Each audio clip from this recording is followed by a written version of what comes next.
Hey everybody, it's Bruce here. Welcome to my channel, Traveling with Bruce. I hope you enjoy the upcoming video. If you like it, consider giving me a thumbs up. If you really like it, become a subscriber.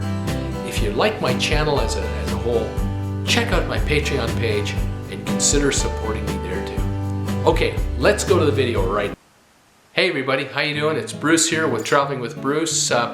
Today's video, I want to talk to you about the Paradise Papers. We're hearing all about the Paradise Papers, these tax revelations, offshore taxation revelations.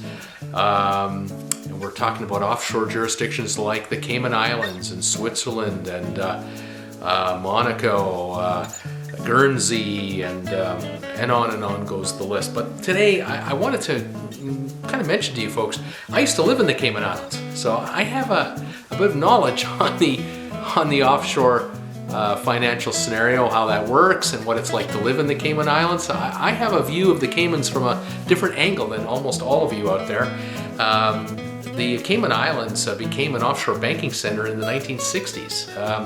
At one time, the Cayman Islands and Jamaica were connected because they were part of the British overseas territories, and they had a plebiscite, and Jamaica citizens got to vote, Cayman citizens got to vote, or residents on each island. And the question was, were the Cayman Islands going to join up with Jamaica and be one country, or were they going to go separate ways? Jamaica wanted to become an independent country. Like Canada is an independent country. We're still part of the Commonwealth. Jamaica is still part of the Commonwealth, but Jamaica is its own standalone country, where the Caymans decided to remain to be part of as a British protectorate, a British territory. Didn't want to become their own separate country, so to speak. And so they have their own ways, their own local laws, but the Supreme Court of the Cayman Islands is the United Kingdom. You have to go to the High Court in England, the UK.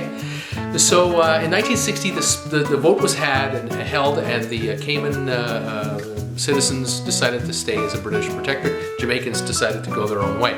And shortly thereafter, it was determined that for the Cayman Islands, the future was international banking. Offshore, tax-free country with international banking setup. And it was a smart move because the Cayman Islands, it has really nothing to offer as far as factories, raw materials, oil and gas, gold mines, diamonds. There are no resources in the Cayman Islands. I'm showing you some photos here from satellite imagery of the Cayman Islands. You'll notice that the island looks like a giant letter L laying on its side. It's got the serpent's head at the top, and the island has to bring everything in that it needs. Toilet paper to hamburger to cars, fuel for your car, spare parts for air conditioning systems, full-blown everything, roofs, nails, bolts, nuts and bolts, I mean everything. Everything you see on the island that has been built, every building that's been built, every roadway that's been laid, all of the raw materials to do it are virtually imported onto the island, and it has to be every day. So the island had to have some kind of a trade, some kind of a business to live off of. And tourism can only do so much. The Cayman Islands aren't as famous as Mexico, for example, and because they don't have the land available, they can't build 36-hole golf resorts all over the place and make it a golfer's paradise. It's not going to work that way.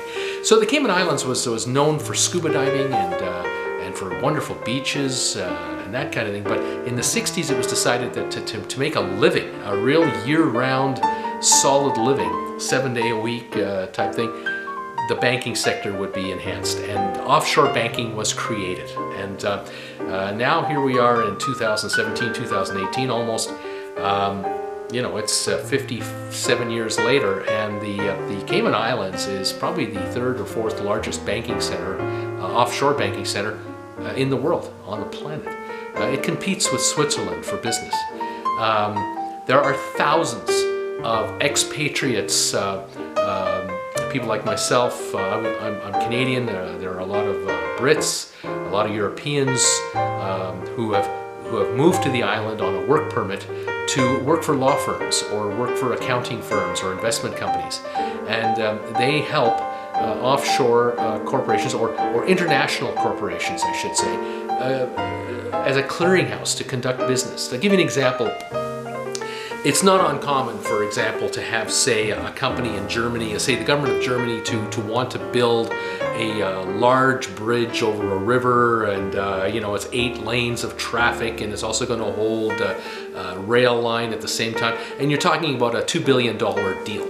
Well, to build a $2 billion complicated structure like that, you can't turn to just one construction company and say, here, you guys build it. You go to a contractor, you put out for bidding, the contractor wins the bid, and the contractor now goes and finds the sub-trades to build out this mammoth project, which might take 3 years to build. You might have 100 different companies involved, from architectural and engineering and steel and concrete and software and accounting, insurance. You're going to need insurance during the construction and after. This is a complicated thing because you're incorporating an entire infrastructure plan into this unit. And these companies are probably from 20 different countries of the world. So you have Swedish companies, Finland, you have US corporations, Canadian, UK, Italian, Japanese, Chinese, you name it.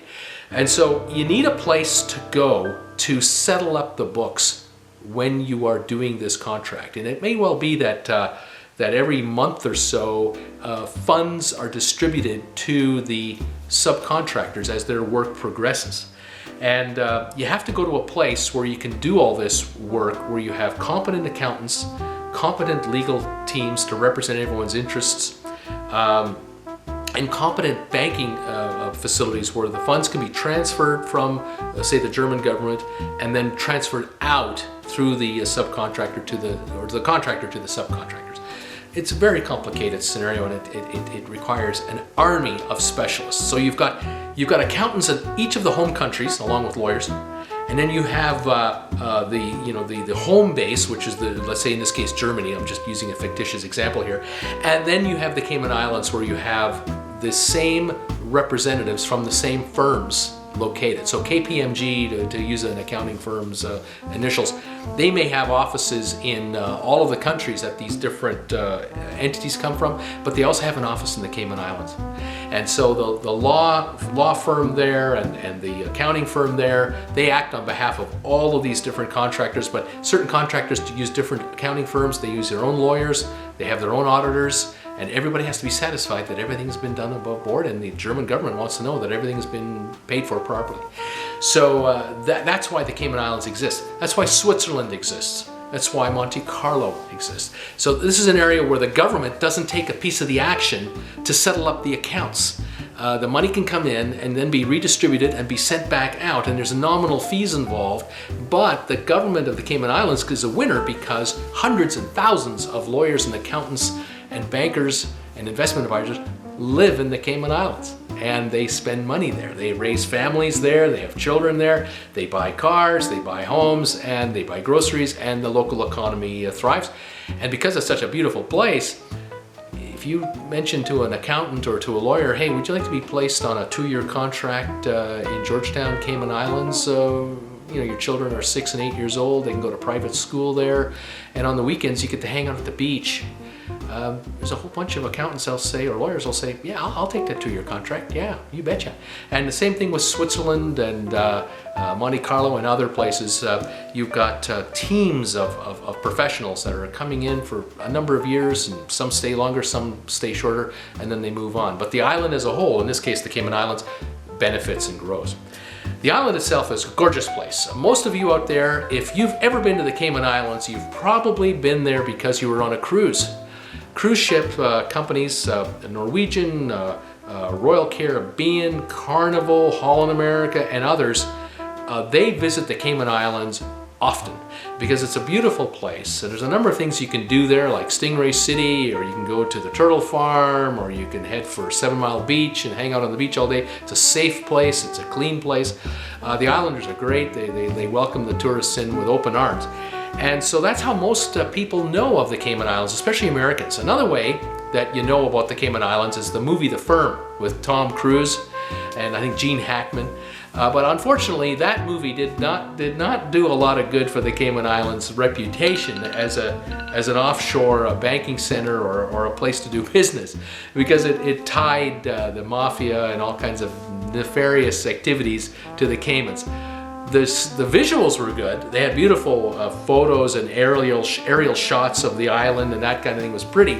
But it made the island appear like it was a money laundering center, and it's not what it is. The banking regulations in the Caymans are pretty strict. If you flew in on a private jet with a bag full of cash, no one will take it. You're gonna have a tough time depositing it in a bank. Bankers look very suspiciously upon people walking in to their branch with a suitcase full of cash. It just doesn't fly. It's fiction. Most money is transferred in and out of the Cayman Islands like everywhere else electronically. The Americans do it, Canadians, European countries, we transfer money ourselves electronically, maybe 20 bucks at a time or 200 bucks at a time. But in the Caymans and in Switzerland and in other banking centers, money moves electronically all the time. There are currency traders, there are stockbrokers, there's all kinds of legitimate business going on, and that's the kind of business the Caymans want. Beautiful island, beautiful place. You ever get the chance to go, you'll love it. I hope you've enjoyed some of the photos I put on this video for you. It really is a stunning area. It's only about an hour and 20 minutes south of Miami by jet. You can fly American Airlines, you can fly out of New York, you can fly out of Philadelphia, Tampa, Orlando. Houston has flights, and then there are flights out of Toronto as well, out of Canada. So the Cayman Islands is a nice place to go. I call it sort of the higher end neighborhood. It's you're not going to go to the Cayman Islands for a cheap 1 week all-inclusive holiday. Not a chance. You go to Cuba for that. You'll go to Dominica perhaps for that. But if you want to go for a really nice high-end vacation for a 1 week or 2 week stay, Cayman Islands. A beautiful place to visit for the day, cruise ship for sure. But you will be stunned to find out how much a hotel room is per night in the high season in the Cayman Islands. It's incredibly expensive. The Cayman Island dollar, by the way, is worth $1.20 American. The American dollar is only worth 80 cents. The Caymans has so much wealth that for every Cayman dollar that's printed, there's the equivalent amount of US cash in the Cayman Islands banking system. So there'll never be a run on the Cayman dollar. The Cayman dollar will always be worth more than the American dollar. And that's where Americans all of a sudden feel poor. And they realize their dollar only goes 80% of the way to buy something. It's quite something. So there's no taxation in the Cayman Islands, but it's an expensive place to live because there are import duties on everything that comes in.